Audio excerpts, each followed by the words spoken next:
Hi guys, Motivational Dude here. So today I'm going to take you through a nice simple yoga stretching session for mind and body. It's a 10 to 15 minute quick workout that allows you to enhance your suppleness, bring some vitality to your day and make you feel more centred.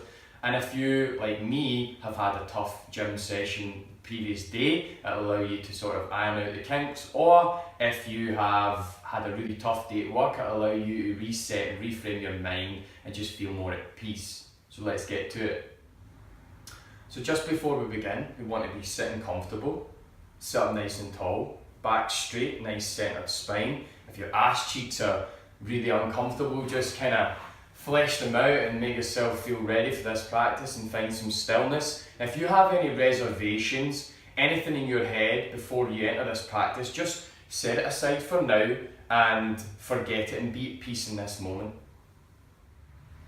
So I always say that the most important vitamin that money can't buy is vitamin U, meaning we should all consume more vitamin U, more time for ourselves, being it present in this moment. So before we begin, just take a deep breath, get centred and be easy with yourself.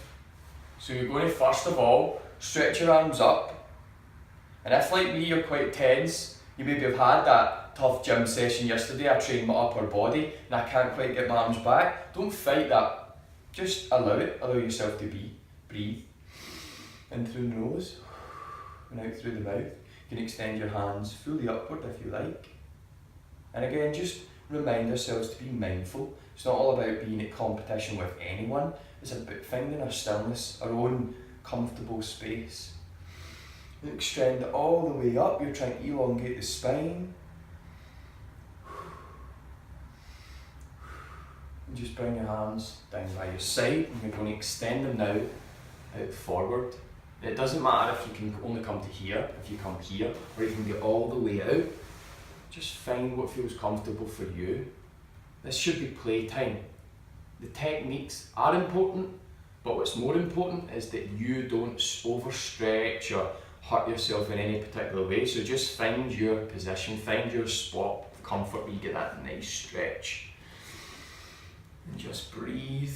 And if you want to go deeper, inhale and then extend an inch on the exhale. We're now going to move to the left. And this is like a nice stretch for the lats, for all you gym rats out there.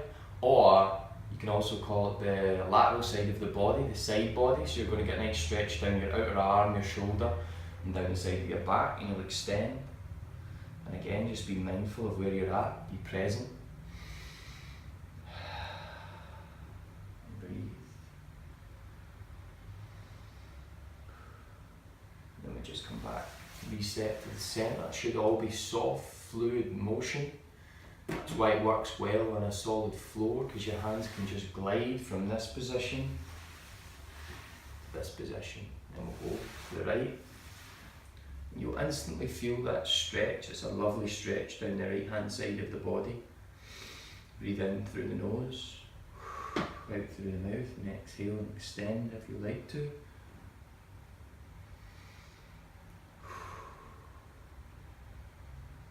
Cultivating mindfulness. If you're not familiar with what mindfulness is, it's just fully enabling your concentration on the movements, on the practice at hand. So we're just going to do a few neck stretches just to the left and to the right while breathing.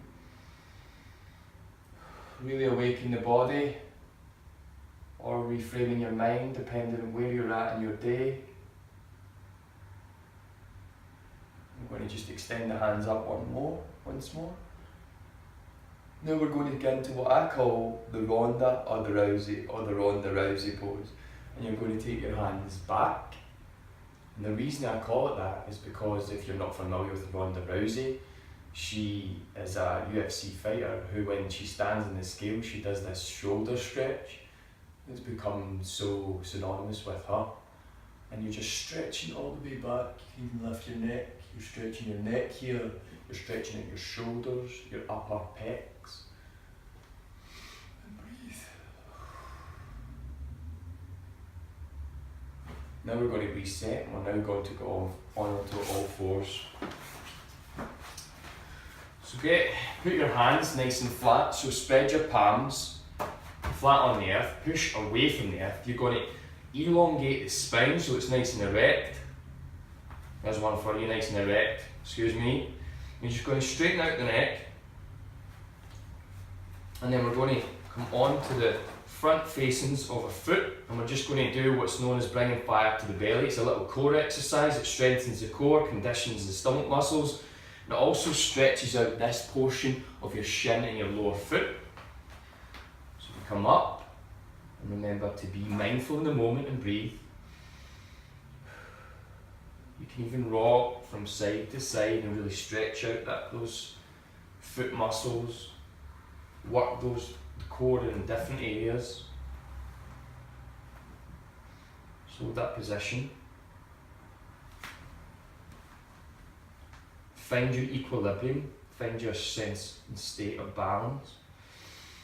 And just collapse to the floor. We're going to come down first in what's known as child's pose, and that gives us a little quick reset, time to relax and breathe.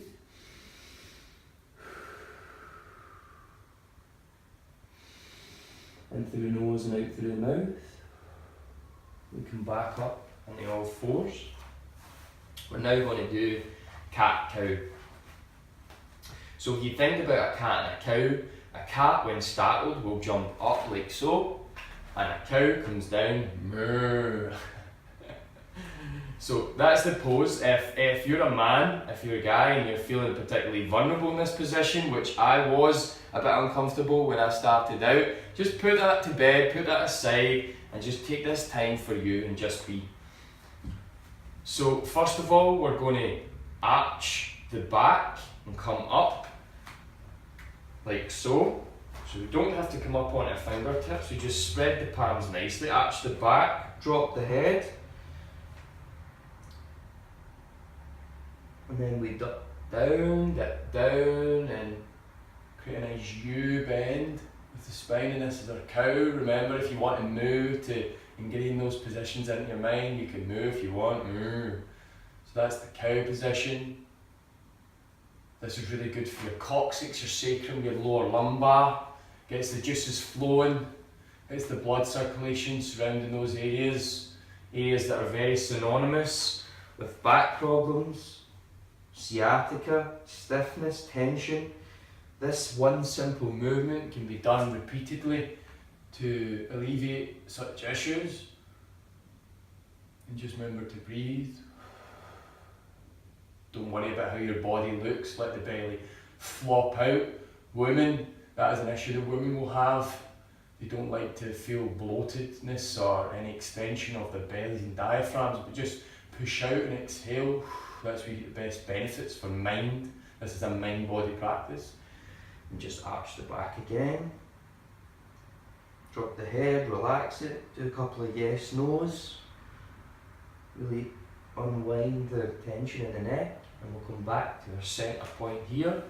And again, just dip down to reset, extend the arms into child's pose, take a few breaths. Exhale fully,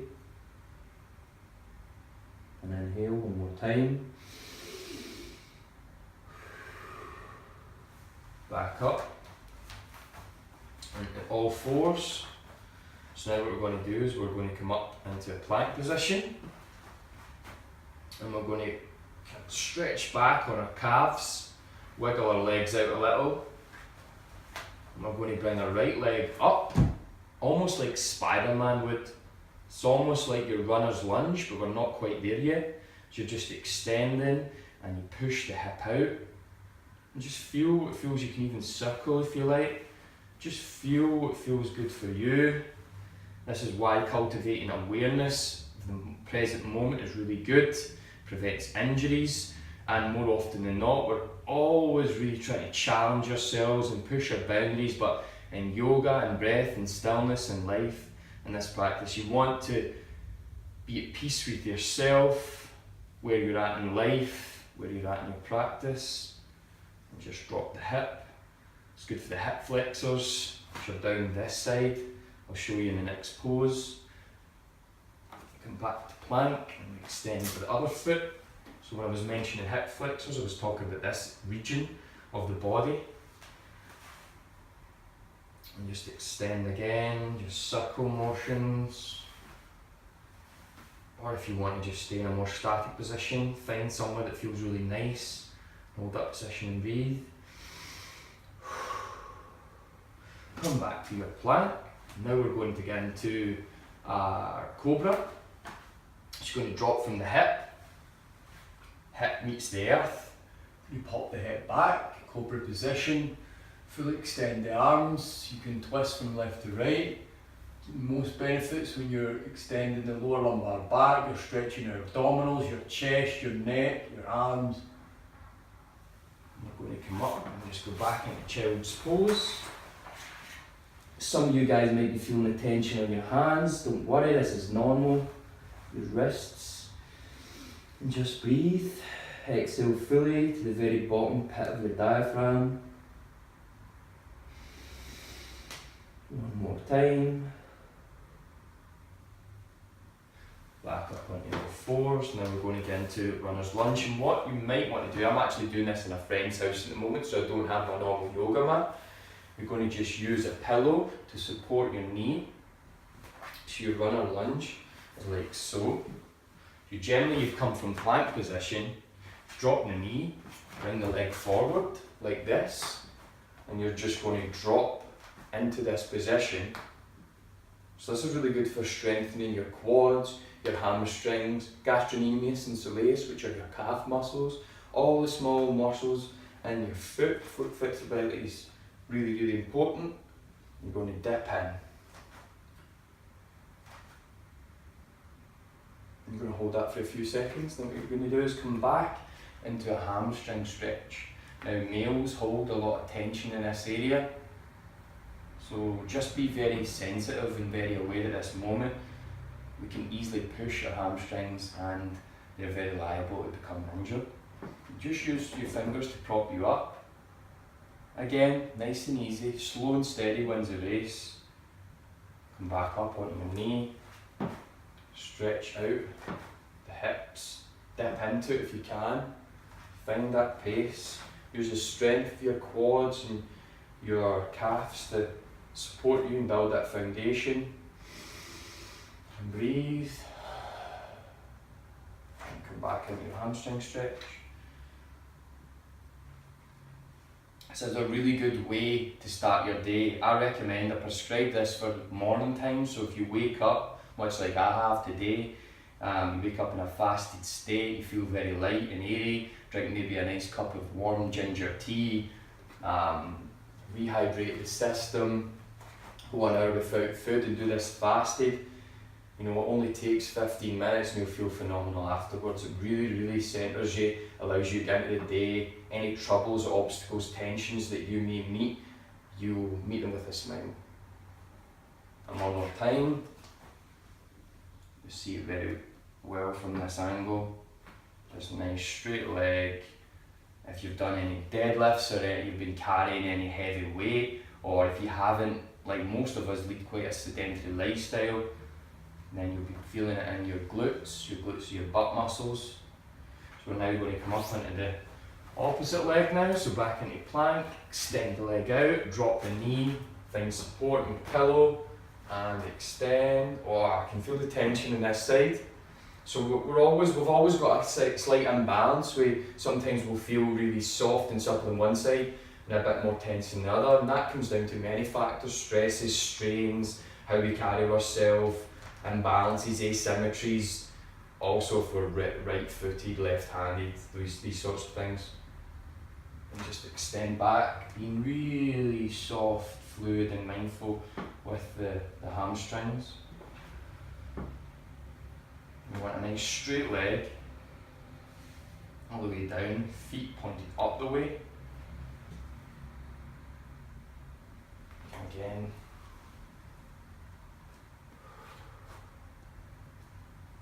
Flexing into stability from the leg, the core.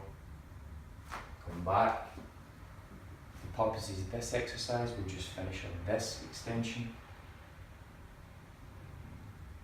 Now we're going to come back into all four position. Drop down, and again, as you're familiar by now, child's pose, just extend those shoulders a little bit further than normal. Big breath in and exhale.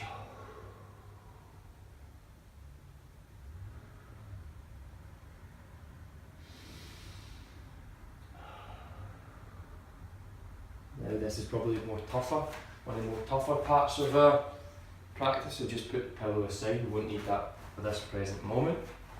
In the plank position, we're going to pedal out the legs. This is in preparation for our downward dog. Calf flexibility, hamstring flexibility are very good for this position, this discipline. We're going to drop the head, come up, and just hold that position for a few moments. Again, you can rock from left to right, find what feels good. And then just drop into a cobra. Relax. Come up on the fours. Now we're going to take it into what's known as forager's position. One of my favourite positions. Many of you might struggle in this position, and that is because we as humans created what are known as chairs, armchairs, and they've caused us a lot of issues. So armchairs were actually created out of laziness. There was a Greek superior, a Greek king, who sat on his throne, and he was too lazy to go and defecate out in the woods, out in the forestry areas, that he got all these workmen to fashion and fabricate him a toilet on his throne. So they did so, and out of laziness he created what's known as now the chair. And chairs we sit in, it's known that in the UK and America most adults sit for 9 and 10 hours a day, which we're in very rigid and fixed positions. We don't have any fluidity of the body. We sit for long periods of time. We may do exercise, but exercise is fast becoming very rigid. So you do deadlifts, squats, bench press, bicep curls. Everything is very static. There's no fluidity in the movement. So this motion brings us back to our ancestral ways. So if you think about it, this is how our ancestors, when they didn't have seats, they would maybe sit on a log, or they'd sit like so, and they'd be gathering berries and, you know, everything else that they'd have to. They'd be doing their gardening, they'd be growing, they'd be looking for foraging. This is how they would sit. So this position allows you to really open up the hips and utilise your biceps to push out the hips. So you would start from here and then just push out, interlocking your knuckles. Some people can't even sit here. They're up here like Spider-Man, or they're here. It doesn't matter. It's all about incremental progression. So if you can get this position, push out your hips, interlock the knuckles, hold that position, and just allow some flexibility to grow some fluidity in the hips, ideal. And then the next progression to this phase would be to reach, as though you're going to grasp a stone. Extend, grasp. You're going to extend your arm, exhale, breathe and release. Almost like you're grabbing a stone and you're throwing it. We'll do that 2 more times. So you're reaching, you're grabbing the stone, you're extending, you're releasing and you're breathing. Just move forward to the front of the mat. So you want to get a nice twist. So most of us are aware that we have abdominal muscles, you can see them, so the 6-pack and the 8-pack, those are very evident. We also have muscles down the side called the obliques. Some of you may be even familiar with the serratus muscles that sit down underneath the arm, the armpit area. We also have other muscles there, the multifidus and the transverse abdominis, that wrap, they're more deep muscles, they wrap round our trunk, and they allow us to twist and move, and these are the muscles that we're stretching and working, also the lower back. So again, you just reach, grab the stone, extend, breathe and twist. Just softly, don't force it. Now we'll switch to the opposite side. We reach for the stone, we grasp it, we extend and breathe, opening up the hip at the same time. Drop again, we'll go for 2 more. 1 more, reach, grasp, drag, extend, breathe and push out the hip. Back to the centre point. Now we'll take it to the last portion of our practice, which is dead body pose. So just come forward your bum, spin round and drop to your back. So this is known as dead body pose or corpse pose. So from this position, just bend your legs up. You're going to turn to the side and give your lower lumbar a nice massage. This stretches out this portion of the body, all down here, your glutes. Big deep breath in, exhale. And come back up to the centre. Now you're going to do the same for the opposite side. Breath in, extend, and breathe, and just allow your body to be free, supple, relaxed. And when ready, just bring the feet back to the centre, drop down to dead body pose. Take a big deep breath in.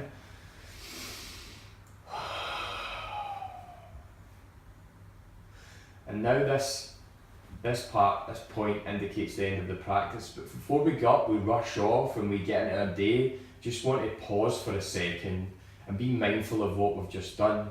Like I mentioned earlier on, I mentioned the most important vitamin being vitamin U, and that we should take this and consume this more often, because more often than not in life, we're consumed by our family's agendas, our children, our husbands, our spouses, our friends, our family, our colleagues, our workmates, our employers. They're always pulling at us left and right, and we don't have enough time for ourselves. In order to flourish and have those relationships in those areas of our life prosper, we need to just be at peace in the moment and take some time for us. A lot of people see that as selfish, but it's not, because if you do foster that growth within, you have much more time, much more optimal time to spend with those people in those areas.